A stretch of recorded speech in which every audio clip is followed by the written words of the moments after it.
No, we're gonna get this on recording so I can look back at it when I'm like, I don't know if I can do this, and I can listen back to him like Gaurav said I can.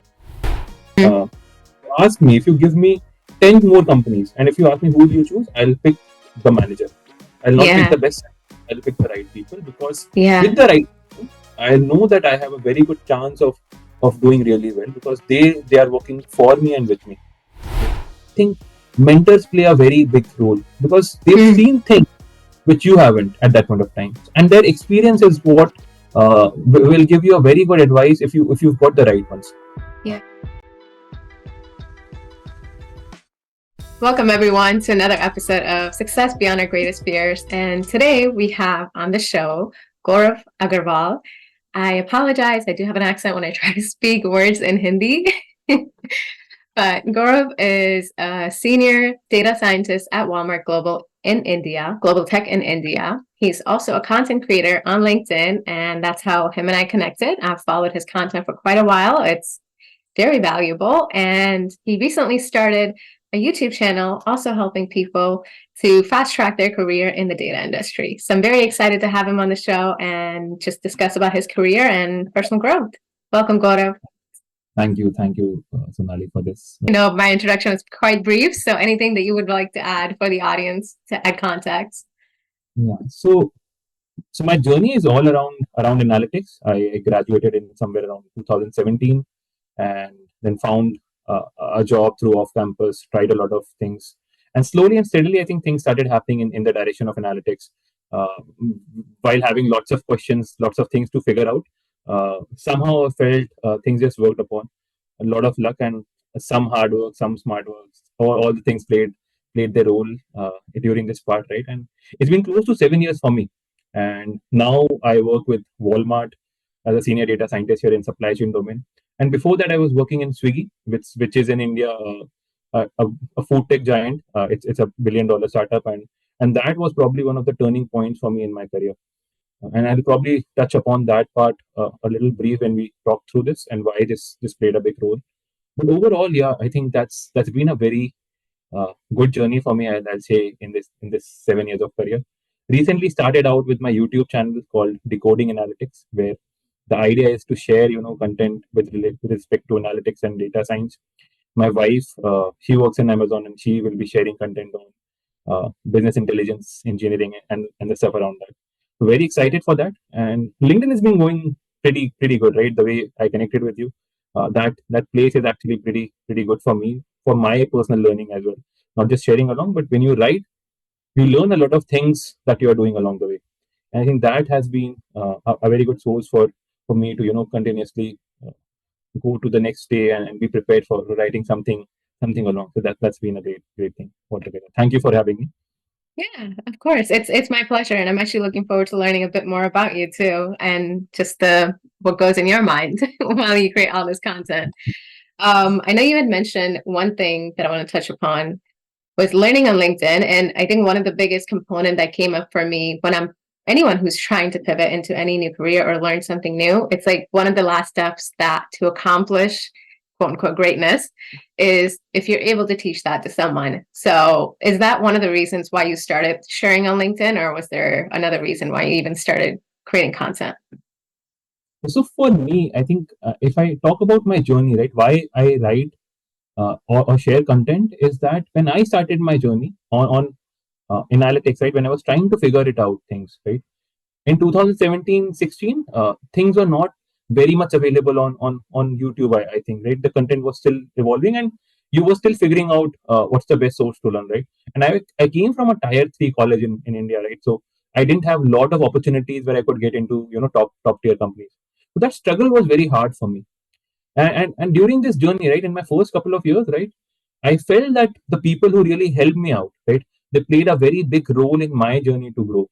And I can't really take that part out. So those people, along with the struggle, right, those small things which I felt helped me to grow, I probably thought that it's my turn to share those things out. And when I started sharing, I just loved it, right. I loved the way people were getting some kind of help from whatever sharing, right.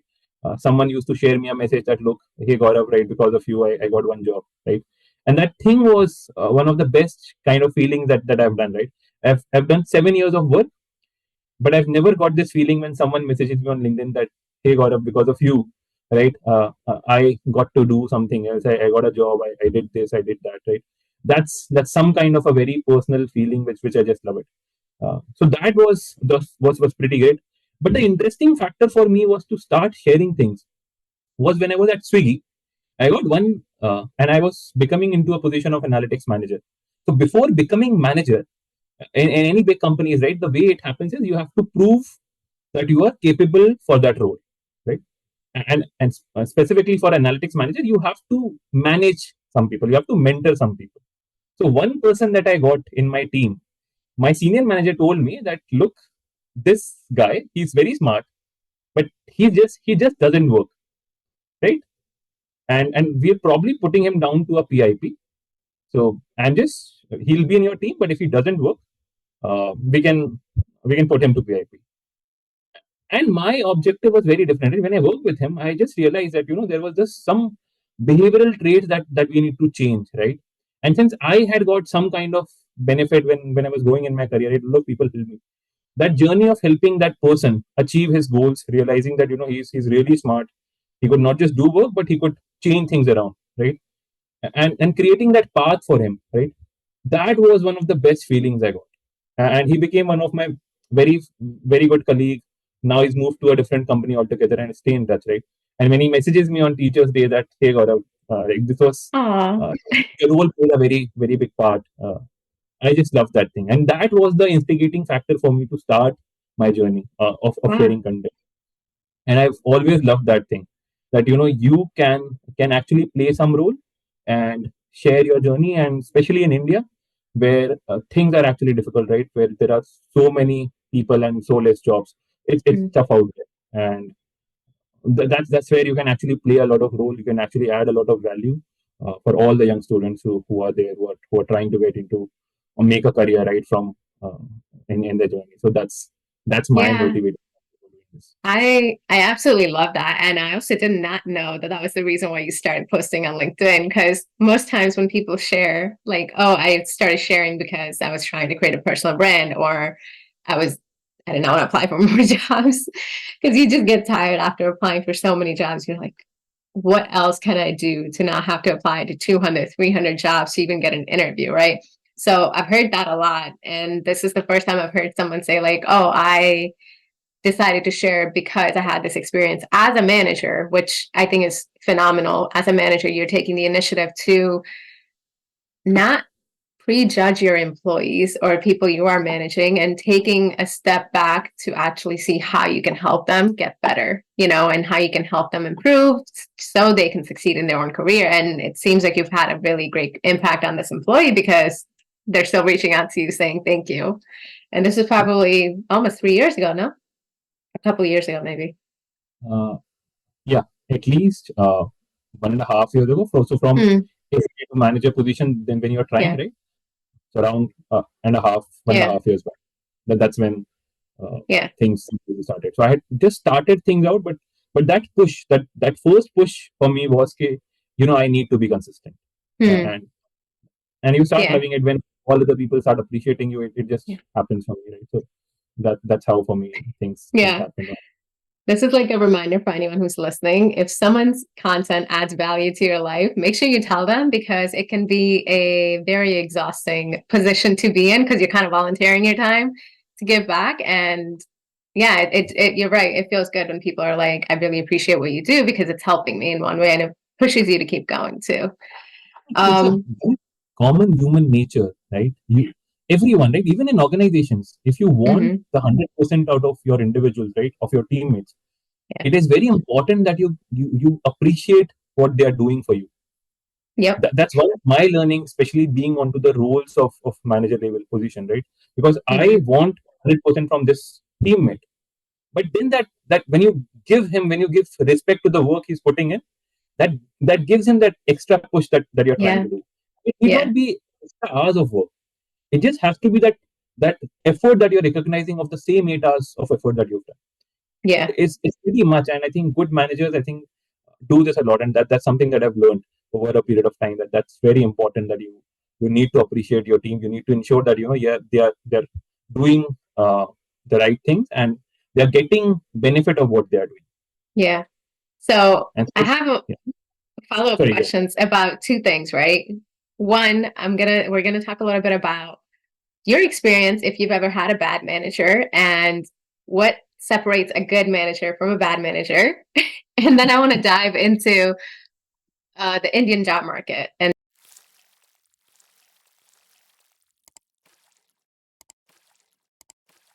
I'll not say I had a bad manager, but I during the initial year, right?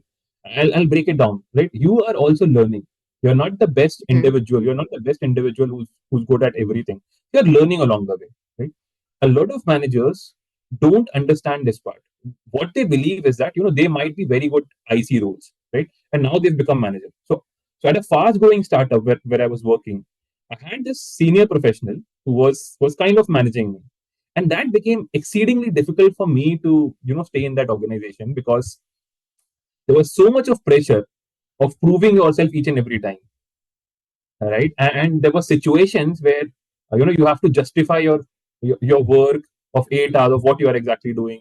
There was a lot of individual pointedness. It was a lot of micromanagement that started to happen, and when micromanagement happens, it kind of becomes very difficult for you to continue working. And that happened a lot during the initial phase. uh, and I tried telling to the senior manager that, look, this is happening. Is it possible that my team can get changed, or we can communicate? It never really worked, right? Because you're at a senior, you're at a very low position during your career, right? And people don't take things very seriously. Uh, but I think if they do, then I think things work out, that I've seen. If they don't, generally you leave. So that's what eventually Yeah, happened. So I had that situation, and I literally struggled. To be honest, I literally struggled, yeah, and that phase was exceedingly difficult for me. Uh, and it felt like, why am I really doing this? Why am I going to office, right? And it yep, almost became so difficult that I decided, look, it's point that I should find a different opportunity.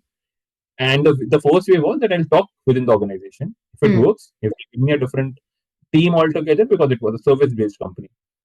If I get a new team, it's pretty good. If not, I'll quit.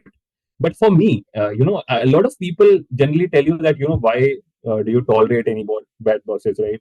Just leave the company on the single day. Uh, I do not believe in that part. I completely do not believe in mm, that part, because it's a mix of a lot of situation, right? Your situation, of your financial situation, the situation at your house, right? You need to take care of a lot of things, right? yeah, And my advice to everyone is that don't take decisions out of some, very quick decision. Do not take that decision. Play a tactful game, right? Understand how the market is. At that time, the market was good. So I played a strategy. I tried telling it to my company that, this is the issue. I parallelly started applying for jobs, right? Things didn't work out initially, but then it worked out, and I eventually put down my paper when I had one offer, at least one offer in that company, which I said that, okay, I can go to this company. It's relatively better. Then only I put down my paper, even though how hard it had become, because that was my situation. So I'm not saying it that, I'm not in pro, neither am in con. I'm just saying it's very situational. So for me, the situation was different. I played a different game and eventually moved out. But one thing is very important here, right? Bad bosses. I personally felt that, when you have a bad boss, that gives you a lot of things to learn. Not just that what you need not do, right? But even they help you grow in a lot of ways, right? For me, I realized that, I was actually making some mistakes while I was performing some analysis, right? And I was not the best person at that point of time, right? Now, if you take things in the right way, even though in that situation you are not feeling right, because their way of doing things is not the best, right? They're micromanaging, but maybe they're telling you the right story, that you really need to improve on something. So for me, that situation, that bad boss, right? Even though I can mm-hmm, criticize that person, but that person helped me understand my weaknesses pretty soon in my career, and that yeah, played one of the biggest strengths for me to move forward. that's For the awesome. first 2 years of my career, I didn't get any promotion, Mm, right? I was just hopping companies. When I moved to Swiggy, I received my promotion in just 8 months, 8 or 10 months. Then I wow. received another promotion, right? And this happened because I realized one part when I joined a new company in during that period of time. I was able to realize that look, there was some weakness in my work. I was missing something. I was missing some behavioral qualities, right? Hmm. Just like when I got one person who my manager told me at Swiggy that we can put him to Yeah. PIP. So I realized that I was also at a very same position, and I don't want to be that manager which my bad boss was. Yeah. and, and I know that if people really change things, a lot of people can do really well. All they need is some right person to give them right projects, one, because right projects are Yeah. important. Let's say when I'm starting my career, right, you need to give me something on my strength, and then slowly and Mm. steadily push things where I'll do the difficult work, right? So if you directly push me to one of the most difficult projects and take my confidence down, it might become very difficult for me to grow, right? And then Yep. you're not guiding me, right? And this happens a lot where I've seen people eventually go to a Mm. PIP or move from the organization.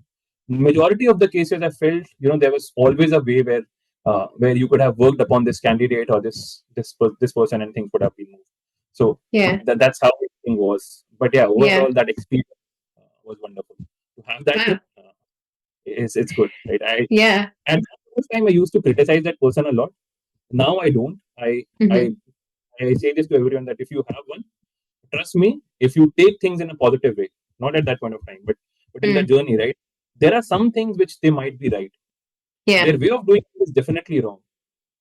And if you take Yeah. those positive things out there, you'll eventually improve upon a lot of Yeah. things. And that's the way forward.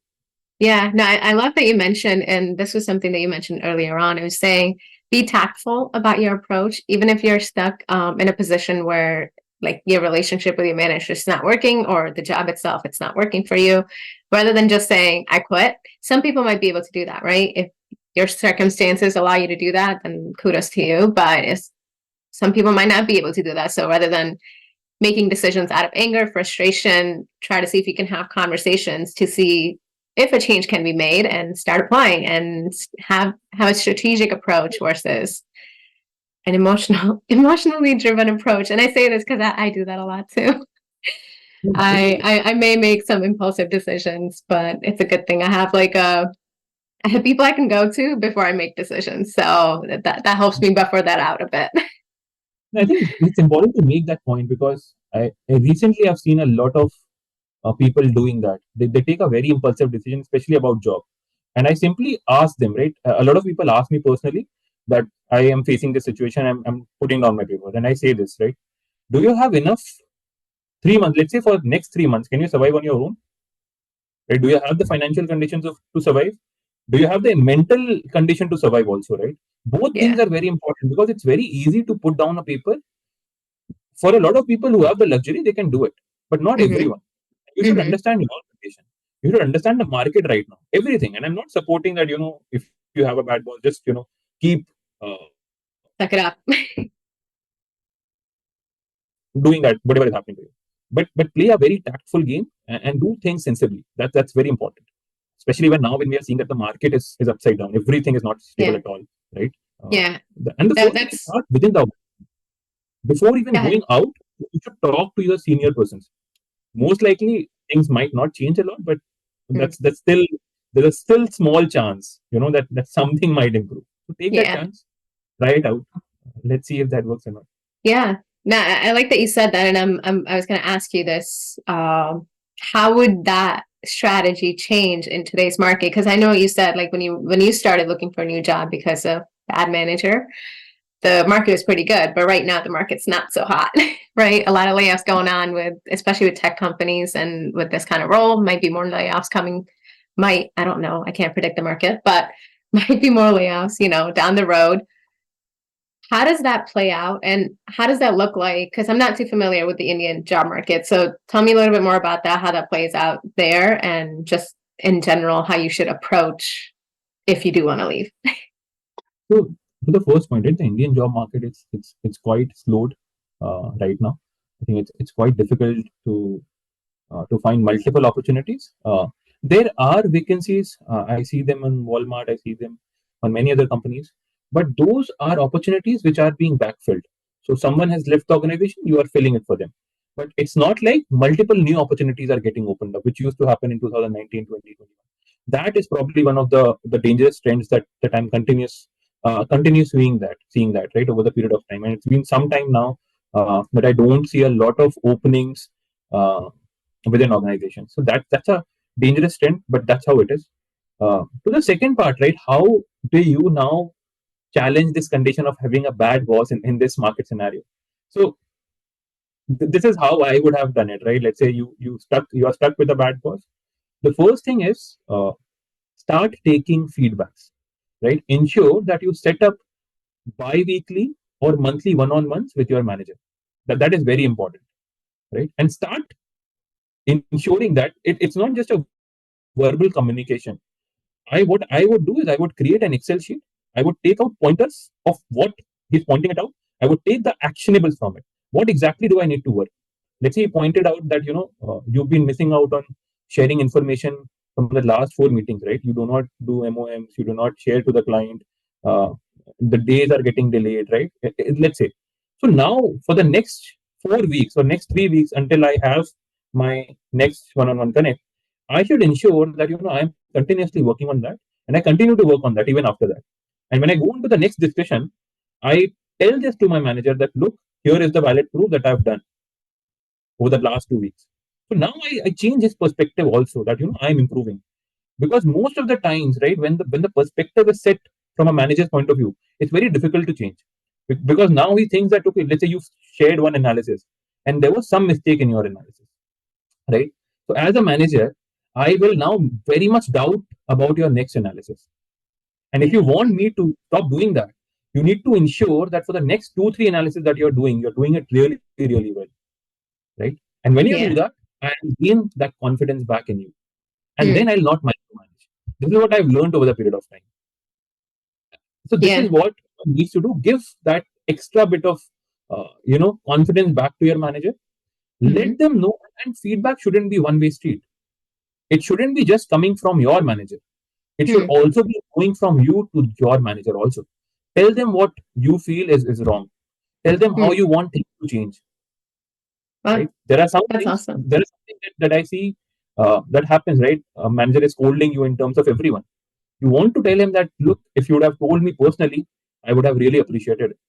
That's Mm. the hard call you have to make, but you need to tell him because Yeah. you are going to make mistakes even after that, right? We are just learning. Everyone is learning, and if he Yeah. understands, your relationship with him will become smoother. Any Yeah. other situation. So maintain a two-way feedback street. That's one, right? And even if things don't work out, that's the first part I'll do. Then I'll move back to the senior manager. I'll tell them the situation. I'll tell them this is how it is, and I'll start taking help. I need to understand that I might also be doing something wrong, Mm. other than the behavior, other than just the bad boss. That's the first thing I'll introspect, right? Yeah. Try to seek help. Majority of people don't seek help. Let's say you are not technically good, right? And that is one of Hmm. the reasons your manager is becoming too difficult for you to handle, right? He's giving you work and he believes that it should be done in 3 hours. You believe it should take 3 days, right? Yeah. There is no balance between the two, right? And let's say the ideal situation it would take one day, but you're Hmm. nowhere close to doing it on one day also. So you Yeah. need to improve. He needs to understand some realistic things. Both the things needs Mm. to improve. So there has to be a two-way street feedback. There has to be help. Try to get Mm. a mentor within the Yeah. organization. Find someone, right, who Yeah. can mentor you. Let's say you need business understanding. Let's say you need technical understanding. You need some courses. Opt for that. And for that, you Hmm. need to share things from your perspective. Why you Mm. are struggling, right? A lot of Yeah. people don't do that. That is when things become very, very difficult. Mm. It's So like do this. Yeah, sorry. speaking up for yourself, like making sure that you're asking for the help that you need and not. I'm going to ask you a follow up question on that because I think, and I'm speaking from my perspective, asking for help sometimes it used to feel like a struggle because it was also me admitting that I don't know something. And a lot of times when you have a job, especially in this market, and admitting that you don't know something, that can be very scary. And telling your manager, what if, okay, these are all irrational thoughts that would go in my mind, right? I'm like, oh, if I It's tell my absolutely. manager I don't know how to do this, oh, I'm going to get fired, or they're going to find someone else to do this. I won't have a job, and so on and so forth. So I don't know if that's something you felt, No, and actually, how do you tackle that? I would have the same thought, right? Okay. 5 years down the line, when I was starting out, I was on the same situation. I would have the same doubt. And that is what I want people not to do. See, if you ask for help, people will definitely help you. But if you don't, there's a very high chance that you will go down the road where you will have to exit in a very different way. So when you ask for help, your manager understands that there's a chance that you want to learn things, right? So accepting that you don't know things is not at all a bad thing, right? I Yeah, still for at sure. times might know so many things, and it's okay for me to say that I don't know things. Give me Hmm. some time, right? Rather than I commit that, look, I wouldn't say that I don't know Python, right? And I say that I'll try to code it in 3 days. So I'm setting up a very wrong expectation with my manager. Rather Hmm. than I tell him that, look, I worked on Python 6 months back. I'm a little rusty with that. Give me 2 days extra. Let me do some practice. And then probably I'll try to finish the task within the 5 days Hmm. period of time. If I need help from someone, I'll try to seek help within the 2 day period of time. Right Yeah. now, my manager is aware of the situation completely, and things become very, Hmm. very easy for me. Hmm. Once you It's do that like, task successfully, right, other things will follow soon. You will gain the confidence, and you will understand that the how difficult things you were looking up, it was actually not that difficult. It was yeah, just the pressure that you've taken way too much on yourself. That yeah. happens most of the time, and especially when in this job market, right, everyone knows that things are difficult. Uh, you just hear things that or your peer is being laid off from the organization. Everyone Hmm. has seen this, right? You were the first one to see this out. uh, and we haven't seen this in our careers at all, right? So this is the first time that we all are observing Yeah. someone of our close friends who's been through this. And it is Hmm. tough. It is tough, right? But you can't really do much about it. That's how things are. That's how the situation is. You need to keep doing what you have to. Okay. Yeah. Yeah. So I was so gonna say that's a little unfortunate too. That you don't have any control, but it's also understandable you're working for someone, so you're not going to have that much control over how the business goes and what decisions they make. But I'm glad you mentioned that that's a normal feeling, because I think a lot of times when we feel like we're not confident enough in our abilities to get the work done, it creates even more barriers instead of just asking for help. And I think that was the biggest lessons that I learned when I was trying to learn more about data analytics, how I can grow into this career. I remember I made my first post about how to do SQL, or I'm learning how to do SQL. This was almost over a year ago. And I remember someone commented oh, if you ever need help, make sure you message me. And I remember a month down the road, I'm trying to solve a problem and I can't figure it out. I'm like, I know this is the right code, but and I messaged this person that I've never spoken to. He just said, oh, reach out if you need help. And I tell him, a random stranger, hey, I'm struggling with this issue. This is what I wrote down. I don't know what to do because it keeps telling me it's wrong. And the issue was I was using the wrong SQL server. So that was fun. And that was a fun journey to figure out that you have to use the right SQL server to make sure the code that you're using or the syntax actually aligns. But that was just an example of showing that be comfortable asking for help, and people are more than willing to help you versus telling you, look at you and judge you. That's not really the first thing that people think. It's more of oh yeah, sure, I'm honored that you think that I can help you with this, and I'd be more than happy to actually help you. But kind of tying into that, while you're navigating your career, moving into a manager role and then moving into a data scientist role, did you encounter any self-limiting beliefs? And a lot of times I ask my guests, any imposter syndrome that you had to overcome while you're pivoting into these roles or growing within different organizations, and how do you navigate that? a lot, to be honest. A So, lot. uh, so when I became manager, now your role is actually that you have 40% of management role, 60% of hands-on job. Right now, I ideally am not coding a lot. Right, it's ideally 50-50 in my case, or it was 50-50 in my case. Right now, I'm not coding. Right, and I'm thinking that I am forgetting things, and this just going around in my head all the time. And talking to my senior manager, that I just think that I can't code in Python anymore, or I might not be able to write a SQL query.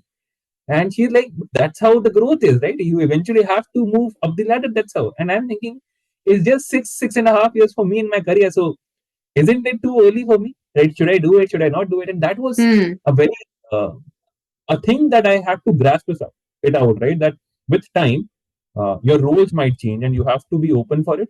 I wasn't very much open about it because for me, I felt that it was way too early in my career. I need to explore different business aspects of things. Mm. I need to learn more on a lot of things, right? But that position, when I got, right, I was so excited that I got a promotion. But then the next thing was, right, the first talk that I had with my manager was, right, I am not coding right now. I'm coding less, and that's a Yeah. problem for me. I don't want to do that. Is there an IC role or not? So all of those things were happening Mm. a lot, and that's very normal to have, because the journey is very different for everyone, right? You are Mm-hmm. learning different things all the time, right? Industry changes at a very faster pace, right?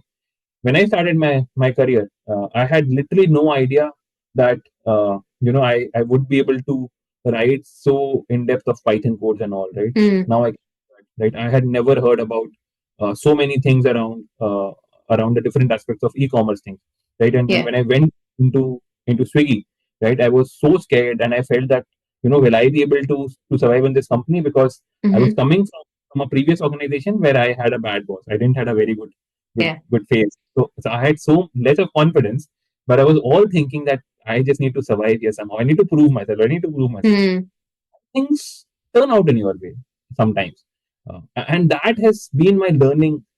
That if you get a right manager, if you get the right Mm. set of people and peers, things will change.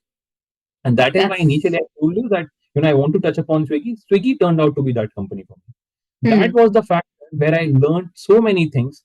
First, because this was a company which was getting to $1 billion startup, so it was growing. Wow. Right, when you join a fast-growing startup, if you perform well, you will grow along the way at a very faster pace. But the Yeah. most important and the most best thing that I felt for myself was that I was seeing products being built from scratch. Wow. So you had a food app at that point of time, and you are seeing, okay, you are also delivering grocery. You are starting Mm-hmm. out. You have a very small team, so you interact with people. Even though you are not solving for Instamart, the grocery part, but you know exactly how things are working back of the end. Yeah. You know from a team who is managing the driver app, how things happen in the operation side. So your learning becomes very, very vast.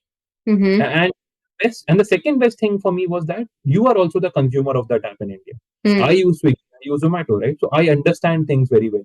And for someone in analytics position or in data science position, this hypothesis part, when those things come to you naturally, right, it becomes very, very easy for you to understand the problem at an easy level. Yeah. That was probably the X factor for me. That now I can see things. I know the app. I know how things work. I know how customer care works. I know all the operations work very, very Yeah. easily. Yeah. While working for my service-based company, working for a client in US, I wasn't very, very much able to understand how the business was working there. Sitting Mm. in India for a client in US that is working on rental equipment, I couldn't really relate it to things, that how things are actually working, how my work is Yeah. getting justified, how decisions are being taken from my dashboard. So that was all the missing factors, Mm-hmm. right? And when I moved here, I was able to fill those gaps, and Mm. that is when things turned and things started changing around for me. Yeah. No, So I that, love that. And but the question was that there has been every time when I switch, I get this so much of question around me that yeah. will I be able to do justice to the new organization, and that Yeah. comes, but it is for, I think, probably for the first week or so, and then you are back, and you get some tasks and you do it, Yeah. and I think you're back on your way. So within Swiggy, I changed three teams. I worked for 3 4 teams. I was working for customer. I was working all of this. Every Mm-hmm. time I move, I'll have this thought, right? I haven't looked upon this data set, but let's Yeah, I was gonna say at this point, I think Swiggy needs to sponsor this video because we've talked about really good things about them. So I if think anyone's watching, more than Swiggy, for me, it was people. yeah. It could be any other organization as well, right? It's not Hmm. important that it was Swiggy. It's important that it was the right set of people. If you Hmm. get the right set of people anywhere, right, they have enormous capability to uplift your career. That is what I Yeah. personally find. And if you Yeah. find them, stick with them for a longer period of time.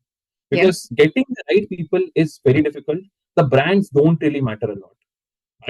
I've been to places where it was a very small product company, it was a very small service based company, and now it's probably one of the giants in Walmart, right? Hmm. Uh, Ask me, if you give me 10 more companies, and if you ask me who will you choose, I'll pick the manager. I'll not pick Yeah. the best. I'll pick the right people, because Yeah. with the right people, I know that I have a very good chance of of doing really well because they are working for me and with me. Yeah, no, I think I love that you point that out because a lot of times when you're applying for a job, we get so lost into like these brands, big companies, like I want to work. And I think you posted about it too, that your career doesn't just take off just because you work for a FANG company, right? It takes a lot of different steps to get there. If that's your ultimate goal, like you go for it. But you're right. It's not the company, it's the managers that you work for and the people that you work with. That builds your career. That takes your career to the next level. And I don't think I've had a bad manager either. So I would definitely say been in positions where I know where my managers made an impact in my career, and I will thank them for where I am today. And it's not just the people that you work for, and this is going to be my second point. It's like I think you mentioned it earlier, having mentors in your life. That's really big, especially if you don't have access to a good manager at your job, or you just don't have a good relationship with your manager at the moment because you just started a new job. At that point, like having a mentor in your life or for your career or even personal life, I think that can be very, very helpful. So I want to tie it into the fact that you also mentor a lot of people. And I think you have a top mate account where you take calls or do webinars, but I you do. kind of just, yeah, mentor people in public through your content. So tell us a little bit more about that. If people do, I don't know if you're doing one-on-one mentorship, but if people do want to gain more knowledge from you, what does that process look like for them? So right now, I probably have weekends to take up some session. Mm-hmm. I generally open my top mate session for uh, 1 hour at max on Saturday. That's the best I can do from the time that I have. But I'm trying to do mentorship through different ways. One thing is that there are very common topics which everyone needs help. So I generally run one session on a month. So last one was probably around resume review. So I'll open a free kind of a session where you can enter there, you can show me what, and I will give you some suggestions on what it is. Right. Other one is probably the one-on-one connect. But going Mm-hmm. forward, I'm doing a couple of things. Right. So I've started out on my YouTube channel. That becomes probably one of the places where what I really want to share and for the mass audience you can get the Mm-hmm. content around analytics, data science from our channel on decoding analytics. That's Yeah. probably going to be the best resource going forward from our side. The second one is obviously LinkedIn.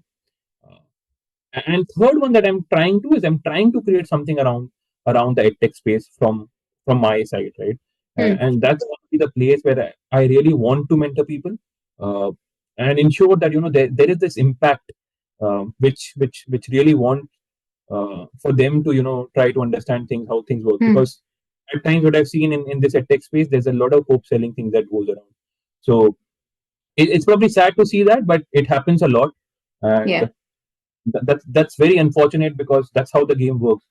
Unless you sell fake hopes, you give them promises, uh, things really don't sell out. So I want to change that part, and I want to ensure that what I've learned from my 7 years of career, I really try to share them and help them understand that it will always take time to get you into the right company. Don't Mm-hmm.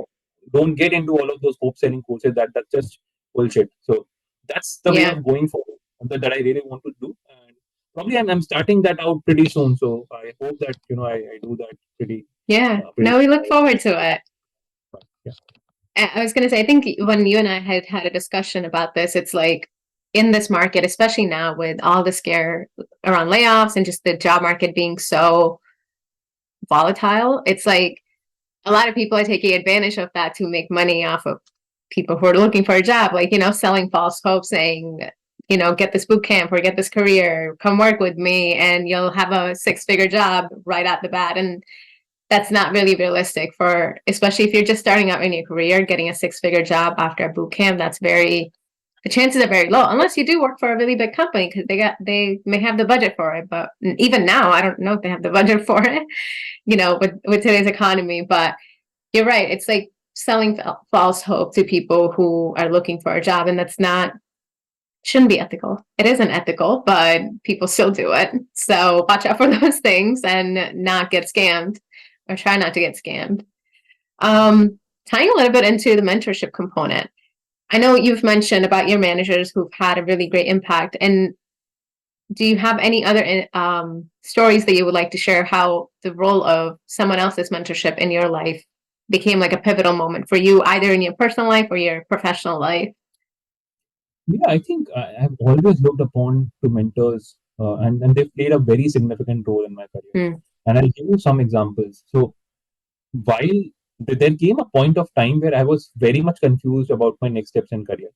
So whether it should be analytics or it should be getting a chance to work into product, because you are working for a product company, you are seeing things, and you mm, are actually very interested. I was very interested in getting into product management. yeah. And that was one question. And then I was also interested in data science because I was working on demand planning, demand forecasting. So there was a lot of confusion.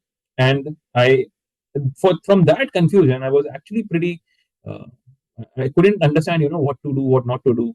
And then I got one opportunity of working as an associate product management within Swiggy.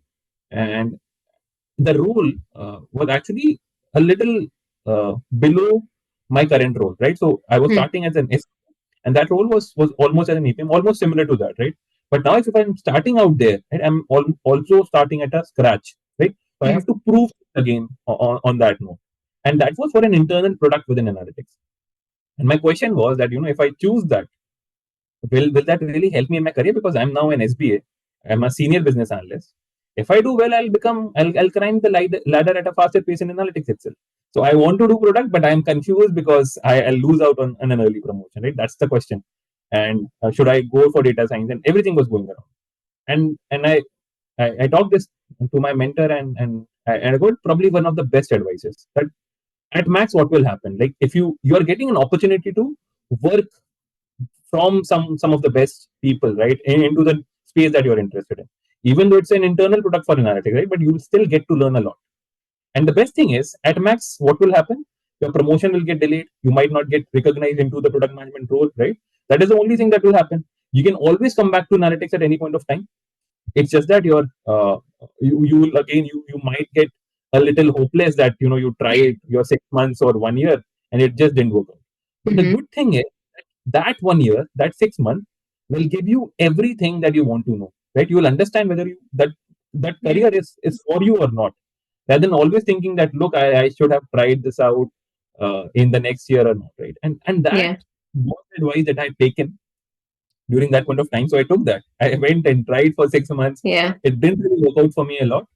I moved back to analytics, and then I got a promotion afterwards, right? And at that point of Mm-hmm. time, I felt that that was actually the right decision, even though my next promotion was delayed. But that 6 months actually gave me so much of understanding as to how products work, right? So Yeah. my understanding became very very wide, and that I wouldn't have learned in the analytics part if I would have stayed there. And it's Yeah. okay, right? And that is where I think mentors play a very big role because they've Mm, seen things which you haven't at that point of time, and their experience is what will give you a very good advice if you've got the right ones. yeah. So for me, not just this condition, but I think many other situations, whenever I am in doubt, right, I'll try to connect with them and try to seek their guidance, Yeah. be it on LinkedIn, be it trying on my YouTube channel, be it doing something on mentorship, right? So Yeah. that's very helpful, and I think you should always find someone, within organizations, outside organizations, those people, right? They are important. They'll play a very good role for you to grow, and I think for me, Yeah. this significant role from wherever I am. I think I'll always be very grateful to all of these people, and yeah, Yeah. I think it's a lot of respect for each one of them, for everyone who does this thing out.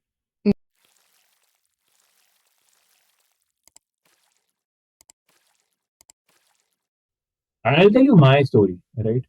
I wanted to get into IT because I've been brought up in a way where I felt that if you get into IT, you'll get a good job, Mm-hmm. that you'll get a better salary job, right? So that is the mindset which majority of people come out Mm, with, and that is why you understand that now people are realizing that it's not just engineering. You could have done 10 more things, right? But that's how you've been brought up. You are mm-hmm. being built upon to think, right? But I think this has changed a lot over time. People Mm, are doing things that they love, and that's important. And see, as I'm saying, right, there are two things. There are two sides of the yeah. story. One is what you love, what you have passion. The other thing is there is something called as you need to do the right thing, Yeah. right? Mm, And the right is actually, I feel that it is actually more important than your passion at a mm, lot of points in time. See, I have whatever I've seen, right? I've seen so many people who have huge passion for things, right? And even in career, When I talk to people, they say that I'm passionate about data science. And I Hmm. tell them the real story that look, there are only 30 jobs of data scientists in one company, and there are 100 jobs of data analysts, right? Hmm. So you should now think that your passion also comes with a very high entry barrier to job. Yeah. So I, passion, and there was a very interesting story which I was going through on YouTube, right? And they mentioned about something around analytics. So the best sports person, their salary or of whatever they are earning, right? So if you pick on football, if you pick on tennis, right? mm-hmm. Whatever the top 10 people are earning, if you pick another sport like hockey in India, or if you pick something around football, or if you pick something around cricket, right? There's a very different salary of what people are Mm. earning on cricket, Yeah. in badminton, in hockey, in football. So Yeah. passion is good, right? Passion is very good. Everyone should be Yeah. passionate. Yeah. Then there's some reality, Hmm. Being and there are a lot practical. of things, right? and there is and there's everything. And I'm not saying you can't be happy while playing this, playing that. I'm just telling some stats which I've seen. Yeah. So Yeah.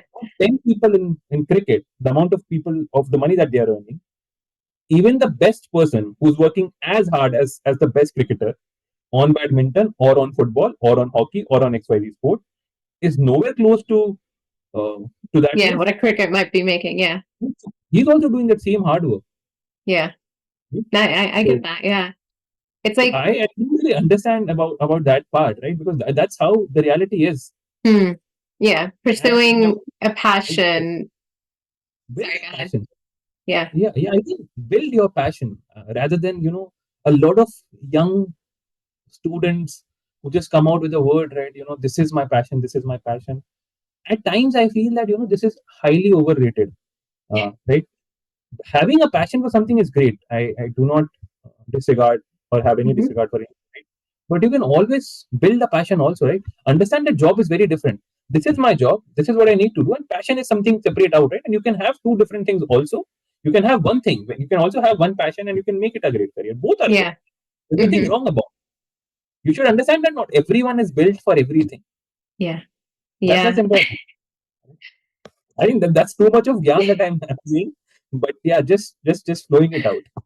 No, I think that's really good. And I had wished that I had figured out the difference that I don't need to be passionate about my job when I was studying in college because I studied criminal justice thinking because I want to tie my career into my passion. Yes, I ended up in data analytics somehow, but that would have been a more of a practical choice to continue to study math because that was something that I actually enjoyed doing. But I'm like, but I'm not passionate about it, so I don't want to pursue it. But being more practical about those career choices I think and nothing wrong. separating out passion, it's not like you can't pursue your passion, you can. But on top of that, just also adding practicality into your life. And it may not work for you. You may just want to pursue something that you're passionate about. That's fine. But you're right, that doesn't work for everyone. Exactly. So I mean, I like so that. I'm not talking about data analytics or data science or XYZ, right? But I can do the job of 8 hours pretty well. And Hmm. that is what is needed. Yeah. I can have a passion for a different thing altogether and I can work parallelly along that. Nothing wrong. Hmm. It's also great. Having a Yeah. passion for data is also great. I was going to say that I have so many more questions, and I'm pretty sure people listening would have so many more questions, but I know we do need to wrap up because we're on time.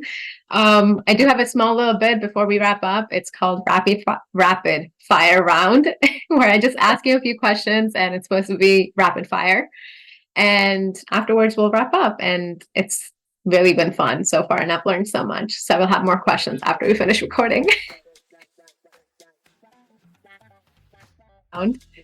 What's one advice that you would give to your younger self? Don't worry too much. Don't stress too much. I would Mm, have said this to my younger self that it's okay that things are not working out at that point of time. Uh, it will eventually. mm, Do things that is there in your hand. Don't worry about the external factor, and that's it. yeah. Nothing to worry. I think I had taken so much of self doubt, worry, and now when I think Mm, about it, I just say that it was easy. It yeah. wasn't that difficult. I was just taking too much of stress on myself. I Nothing. love that. Yeah. I was gonna say next says, what's the life motto that you live by? Simple, live and let live. Yeah. That's the. Yeah. Do you have a favorite book? There's one that's my favorite. That's called Mrityunjay. Hmm. So if you heard about Mahabharata. Hmm. That's a holy scripture in India. Yeah. There's a favorite character called as Kern, and that's my all-time favorite character about Yeah. Kern. And that book is actually a story of Mahabharata from his perspective. That's very So, interesting. and that's probably uh, that's the best book that I've ever read. And I've Yeah. cried reading that book so many times, and Yeah. uh, it's wonderfully written. Yeah. I'll ask for the links. I can put it in the description, so and I can probably buy it too. What's your favorite memory of all time? I think you're talking about professional memory or Any any specific. anything. Could be personal, could be when you were a kid. Even a bungee jump last year around, I took a bungee jump in India, the highest peak, Wow. and it was hell crazy. Wow. Are you afraid of heights or no? I am And you actually. still did it. Yeah, Good for you. Not never me. No, I'm good. One thing that you would do that's on your bucket list that you haven't gotten to yet. I think skydiving. That's something that I wish to do it. Good Uh, luck. really, Good luck. For someone who's afraid of heights, good luck. yeah, That's awesome. that, Let me know how it goes too. And yeah. that's all we had for rapid fire. Just random questions to add a little bit of fun. And before we wrap up, is there anything else you would like to share with the audience that we didn't cover today? No, I think it was pretty good. I think the kind of conversation we've had, right?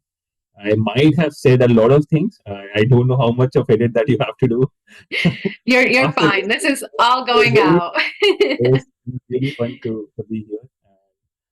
I think I never felt that I had to prepare anything. It just happened on the Oh, floor. So I think the way you conducted things, I think it's pretty good. Great I to be appreciate on. that. Thank thank That's awesome. I appreciate the feedback too. And one last question for you, actually. So, and the people who are listening, where can people find you and what's the best way to learn from you? Yeah, so we'll attach some on comment section, probably my LinkedIn profile, our YouTube channel. I think that's the best way to reach out to me. You can follow Hmm. us on YouTube. Our channel name is Decoding Analytics. My LinkedIn profile, we'll share it out. You can connect me there. Yes, I think it's the best way to connect with me right now. that sounds awesome. Well, I really want to thank you, Gaurav. This has been a wonderful chat for me too. And I appreciate all the insights, especially from a manager's perspective that you've shared today. And I know it's going to add a lot of value to people who are listening. So I appreciate your time. Thank you. Thanks, Anali. Thanks.